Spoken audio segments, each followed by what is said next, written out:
안녕하십니까. 세계 최초 뉴스 오픈마켓 뉴스캔의 보도 시간입니다. 이번 주 대한민국의 정치계는 그 어느 때보다 뜨겁습니다. 이게 모두 새누리당 때문인데요. 14년 최장수 당명 역사를 가진 한나라당이 새누리당으로 바뀌었습니다. 지난 10월 재보궐선거 패배 이후 혼란을 거듭하던 한나라당이 마침내 좌초한 것 같은데요. 한나라당 잔다르크로 나선 박근혜 비대위원장과 비대위에 대한 평가도 그리 좋진 않은 것 같습니다. 최근 발표된 당 공천심사위원회에 대해서도 말들이 많고요. 이래저래 요즘 뭐 하나 제대로 되는 게 없는 한나라당, 아니 새누리당입니다. 오늘은 한나라당 사정에 정통한 정광윤 대한민국 사점령 운영위원장님 모시고 한나라당 안팎의 사정과 혼란 원인, 그리고 향후 전망에 대해서 이야기 나눠보도록 하겠습니다. 네, 안녕하세요, 정 대표님. 네, 안녕하십니까. 네, 한나라당 의원들이 내일 의원총회를 열고 당명 개정과 비대위, 공천심사위에 대해서 따지겠다고 단단히 벼르고 있던데요. 네, 벌써부터 조만간 친이계 그룹 등 일부 의원들이 탈당할 것이라는 소문이 파다합니다. 네, 이것에 대해서는 어떻게 생각하십니까? 예, 한나라당 비상대책위원회가 발족한 지가 아마 2달 넘은 것으로 알고 있습니다. 그 이후 지금까지 여러 가지 일들이 많이 있었습니다.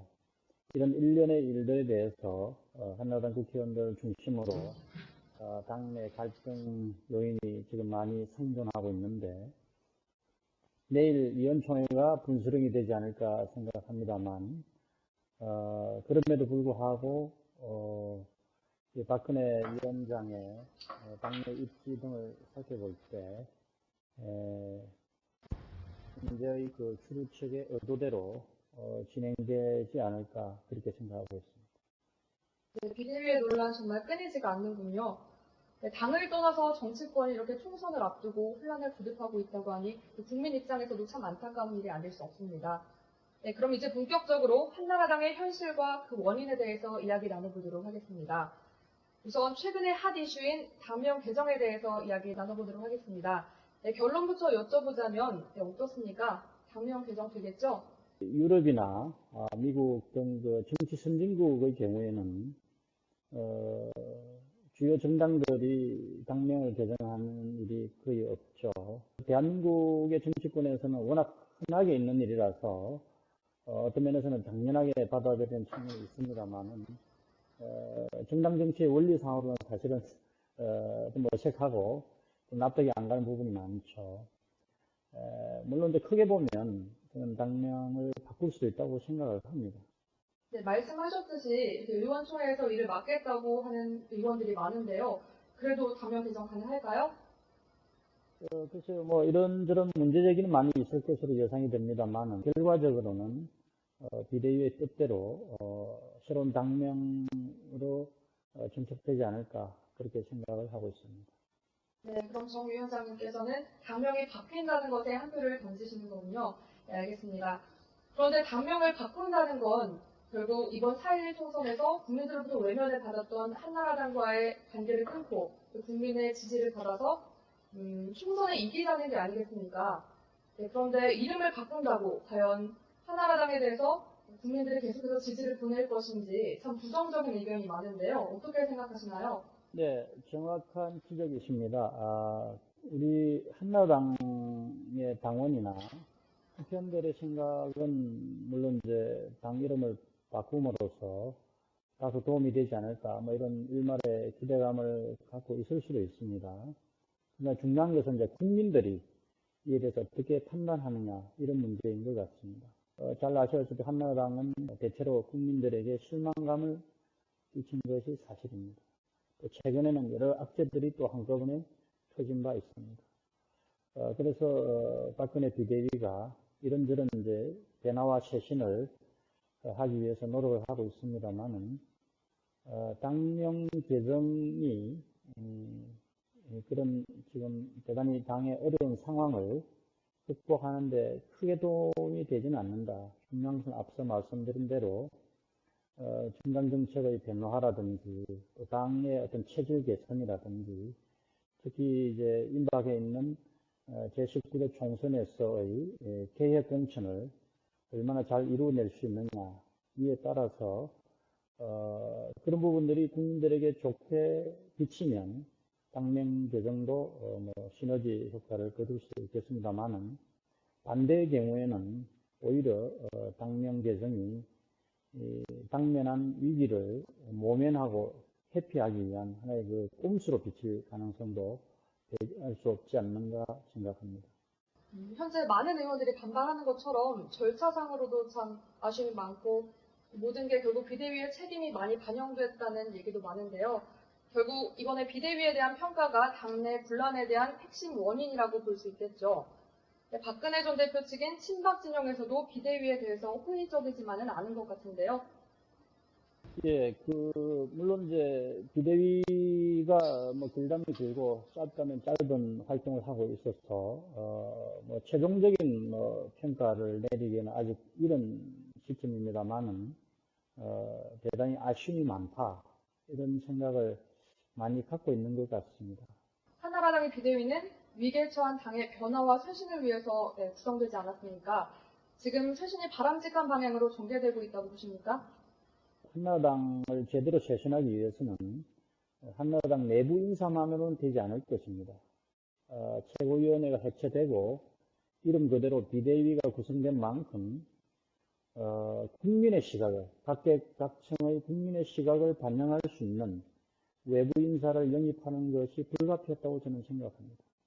다만 과연 그 외부 인사들 중에 상당수가 지금 국민과 당원들이 원하는 방향으로의 쇄신을 하는데 적임자인가에 대해서는 논란의 여지가 저는 있을 수 있다고 봅니다. 실제 몇몇 위원들의 경우에는 그런 지적을 많이 받고 있지 않습니까? 네, 그렇다면 이제 공천심사위 이야기로 넘어가도록 하겠습니다. 심사위원 한 분이 벌써 퇴진을 하셨습니다. 허위 경력 때문이라고 하던데 지금의 공천심사위가 제대로 그 기능을 할 수 있겠냐는 우려가 참 많습니다. 주요 정당들 중에서 이런 사례가 있는지 제가 잘 모르겠습니다만 아주 드문 케이스가 아닌가 생각을 합니다. 이것은 저는 대단히 심각한 문제로 받아들입니다. 말하자면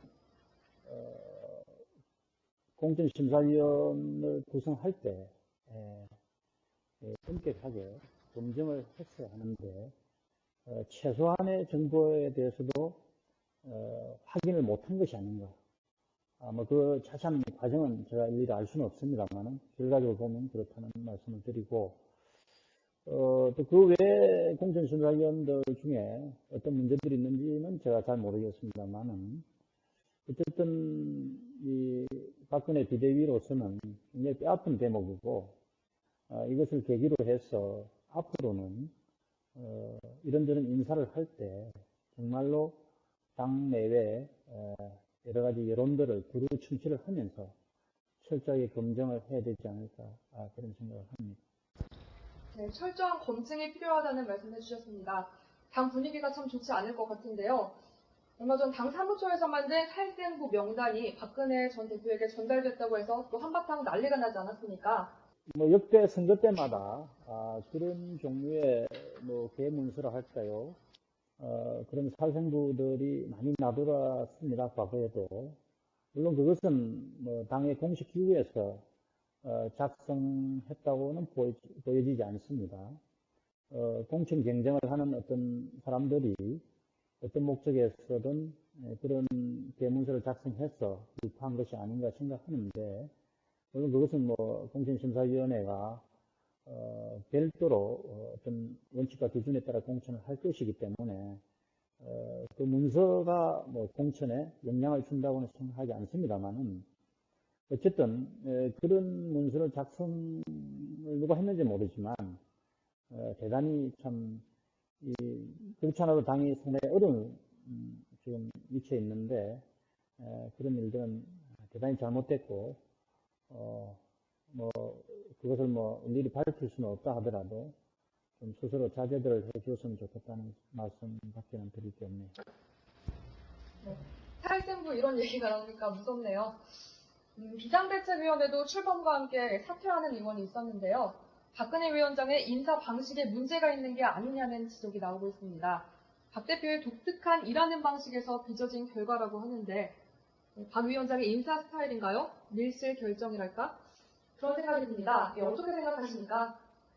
네, 물론 한두 차례의 그 인사를 통해서 박근혜 위원장의 그 인사 어떤 철학이랄까요? 인사 방침에 대해서 평가를 내리기에는 뭐 시기상조라고 생각을 합니다. 네, 산 넘어 산, 이 표현이 꼭 한나라당의 상황을 말하는 것 같습니다. 네, 정 위원장님, 지금 한나라당이 위기를 타개하기 위해서는 어떤 것들이 선행돼야 한다고 보십니까?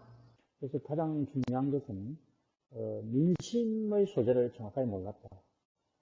또는 민심의 소재를 알았다 하더라도 그런 방향으로 노력을 제대로 못했다.